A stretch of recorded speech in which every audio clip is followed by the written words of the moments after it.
Hey guys, today we are unboxing this H470 Aorus.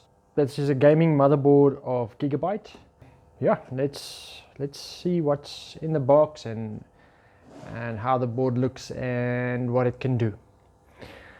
So, on the sides of the box you can see there, this is a 10th gen board. The chipset is the H470 and not the Z. The bigger gamer boards is the Z chipset. This one has got a lot of features for a base gaming board. So we'll have a look at the board now. This is just the box and the design and the logos and stuff that's on the box that I'm just quickly showing you. So it does come in a nice package.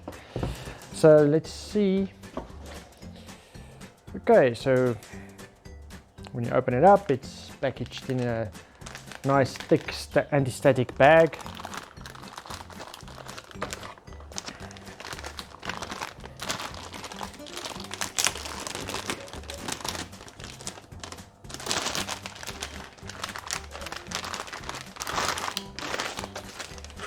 There we go. There is the motherboard. It's got a bit of passive cooling here, heatsinks whatever everywhere.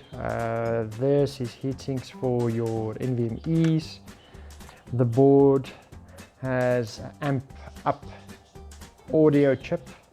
I believe this gives a bit more power to your larger headsets and stuff, just to amplify them a bit more. Let's quickly start on this side. There you can see you've got your front audio, your serial port. This, I believe, actually I don't know what this port is for, so whatever. It's got a TH or a TBC1, whatever. There's your LED controllers. So you do have RGB controller on the board, so flash buttons, front USBs, system fan, there's all your headers, all your lights and stuff plugs in there. Got your USB 3.2 connector for your front USB on your chassis. Normal connector there for your motherboard from the power supply. This is the DDR4 RAM slots. Specs and stuff you'll have to see on the internet yourself. I can only show you the board and how it looks. I do not know a lot about computers, so you'll have to do a bit of research and find out yourself what's everything for and what the board can do and whatever. But there's the back of the board. Everything can up to from a what you call this PS2 mouse, USB stuff. It's got optic audio out there. This is a Type C port, little USB type. So this is just that's a display port and an HDMI port. But I mean, I don't think with a board like this you're going to use onboard graphics, but it is nice to have it if you are like me and you're upgrading constantly and maybe your graphics card is not in your board and you have to have some kind of graphics. Let's quickly see if there's anything else underneath here. Just your normal booklets, maybe a CD. I don't know if I'm gonna have a CD-ROM or not. I don't think so. On this side, your wireless antenna.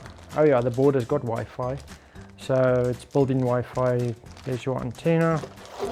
And on this side, you just have your normal SATA cables.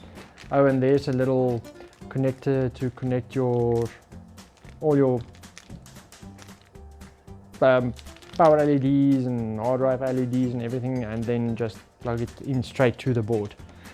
Yeah, just normal SATA cables. Okay, I don't know, maybe if I quickly have a look at the back of the box, it says the Wi-Fi is looks like Wi-Fi 6 ready.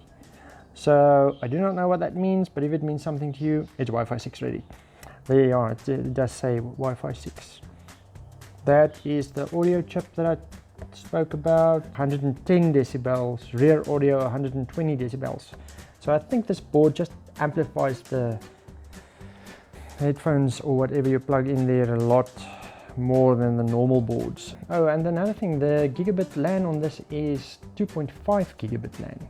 So, I mean, normally you just get the 1 gig LAN. So this board, even the network port is faster. A lot of switches and stuff does support 2.5 gigabits. So you'll have an excellent connection if you plug it into your LAN. It is nice that there is a bit of support on the board. These RAM slots are encased in a metal, some kind of a metal thing. So I think that makes it a lot stronger, maybe shields it, and maybe it transfers a bit of heat away from the RAM also, I think. Could be. This is just also a nice design. For now, thanks for watching. I'm going to install this into a chassis and have some fun with it. Thanks for watching.